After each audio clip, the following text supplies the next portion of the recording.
नमस्कार दोस्तों, राधे राधे।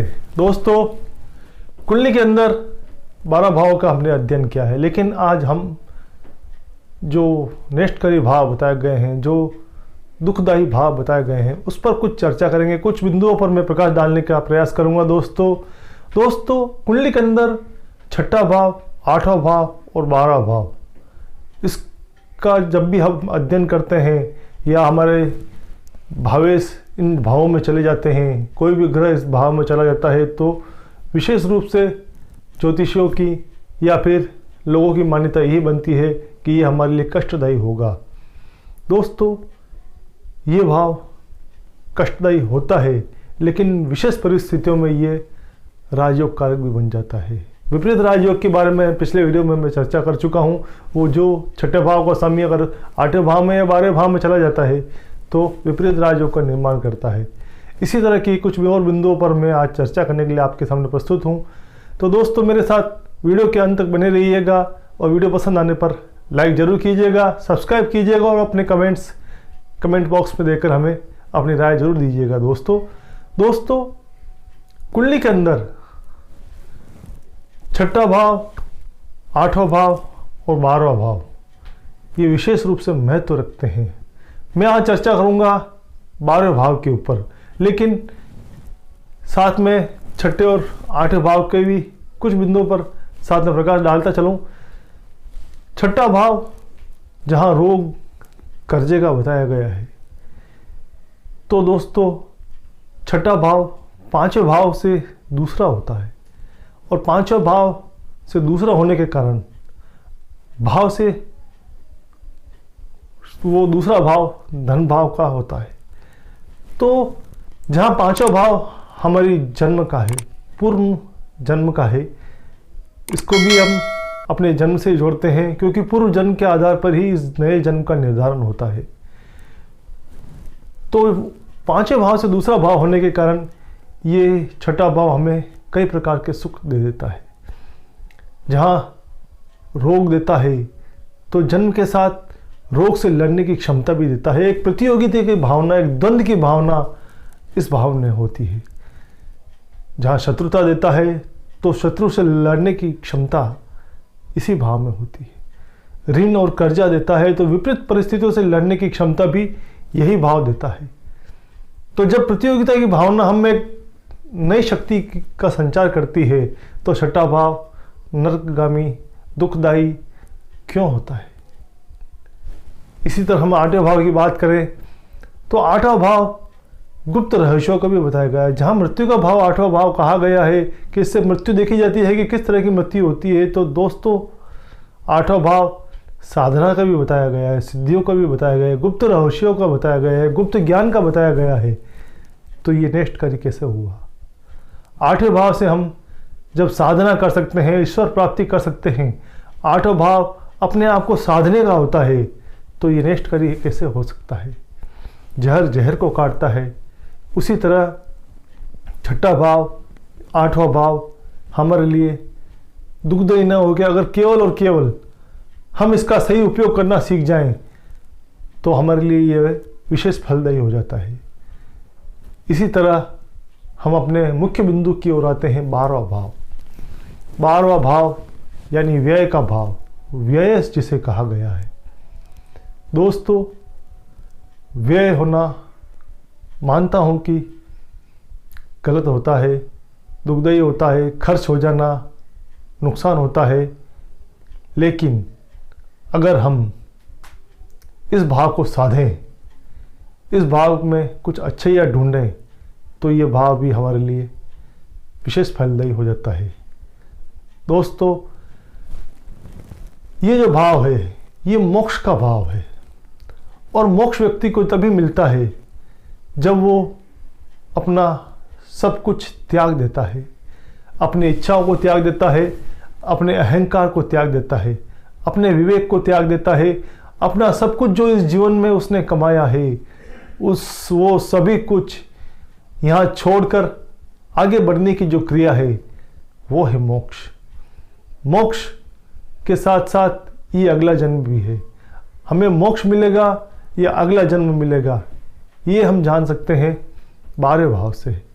दोस्तों, जो 12 भाव है, यहाँ पर अगर शुक्र बैठ जाता है तो हम अपनी सारी इच्छाएं पूर्ण कर लेते हैं, और जब मृत्यु का समय आता है तब तक हम इतना भोग कर चुके होते हैं कि हमें अंत समय में सभी भोगों से, सभी इच्छाओं से, सभी वासनाओं से, लालसाओं से हमारा मन भर जाता है और हम आगे की यात्रा सुखद रूप से कर सकते हैं बिना इच्छाओं की साथ लिए हुए।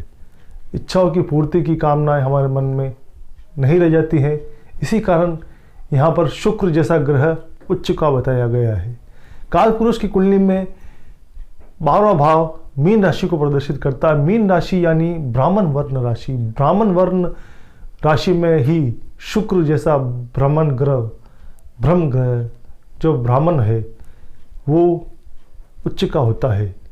ये यहाँ पर हमें विशालता देता है, सभी कुछ सुख देता है, वैभव देता है, और ये बताता है कि ये सब माया मोह ये सभी व्यर्थ है, इसका आप जीवन भर भोग कर लो, लेकिन अंत समय में अगर प्रभु प्राप्ति करनी है, मोक्ष चाहिए, तो आपको ये सब यहीं त्याग कर जाना होता है, यहीं सभी का व्यय करना होता है।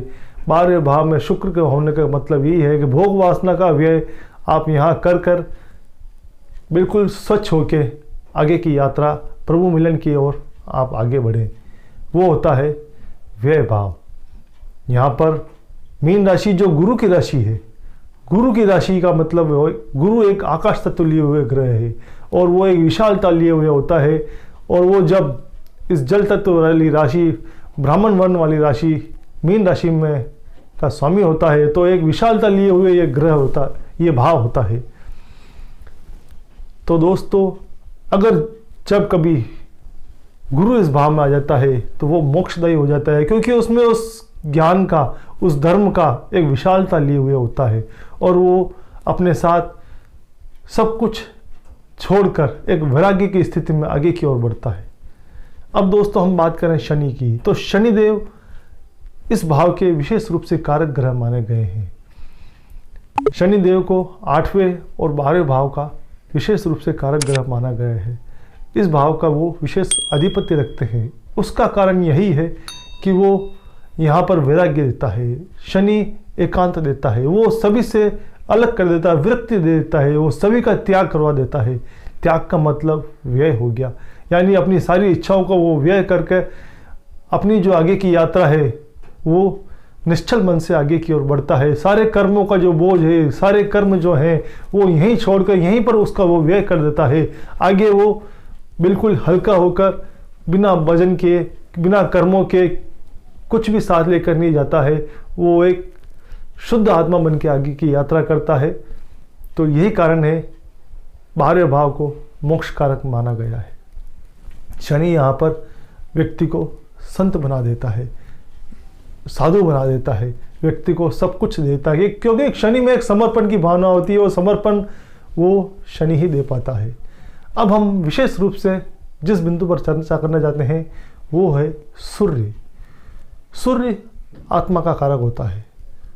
सूर्य अगर 12वें भाव में स्थित है तो वो अभिमान का व्यय करता है, अपने अहम का व्यय करता है, और जिस किसी आत्मा में अभिमान और अहम का व्यय हो जाता है, वो उसे छोड़ देता है, तो वो निश्चल हो जाता है। उसके अंदर कोई भी विरक्ति, कोई भी उसमें आसक्ति नहीं रहती है, वो विरक्त हो जाता है। आसक्तियों का नाश सूर्य कर देता है। सूर्य क्योंकि एक चमकदार ग्रह है, वो उसमें इतना तेज है, इतना बल है कि उसके पास जाने पर कोई भी चीज़ जल जाती है। कोई भी ग्रह, जहाँ हम ग्रहों को अस्त बताते हैं, अस्त होने का मतलब यही है कि वो जल जाता है, उसका सारा प्रभाव क्षीण हो जाता है। कोई भी ग्रह इसके साथ प्रभाव नहीं दिखा पाता है। सूर्य में वो बल है। तो सूर्य का 12वें भाव में जाना, इसका मतलब अपने सारे पापों का नाश हो जाना, सारे इच्छाओं का नाश हो जाना, सारी कामनाओं का नाश हो जाना, वो है सूर्य। सूर्य सभी को जला देता है, और एक तेजवान आत्मा के रूप में वो प्रभु मिलन की ओर उस देह को, उस आत्मा को आगे की ओर बढ़ा देता है। सारे पूर्व जन्मों के पापों का नाश करके यहाँ से सूर्य अपनी पवित्र आत्मा को आगे की ओर बढ़ाता है। ये होता है 12वें भाव में सूर्य का होना। तो दोस्तों आज हमने बात की ग्रहों का 12वें भाव में आने पर क्या प्रभाव होता है और कौन कौन से ग्रह विशेष रूप से यहाँ फलदायी हो जाते हैं। जहाँ हम सोचते हैं कि 12वां भाव व्यय भाव हो गया, लेकिन वो व्यय भाव कई बार हमारी आत्मा को, हमारे जीवन क्रम को विशेष रूप से फलदायी बना देता है। तो दोस्तों एक नए विषय के साथ हम पुनः प्रस्तुत होंगे आपके सम्मुख। दोस्तों वीडियो पसंद आने पर लाइक जरूर कीजिएगा, सब्सक्राइब कीजिएगा। जय श्री कृष्ण।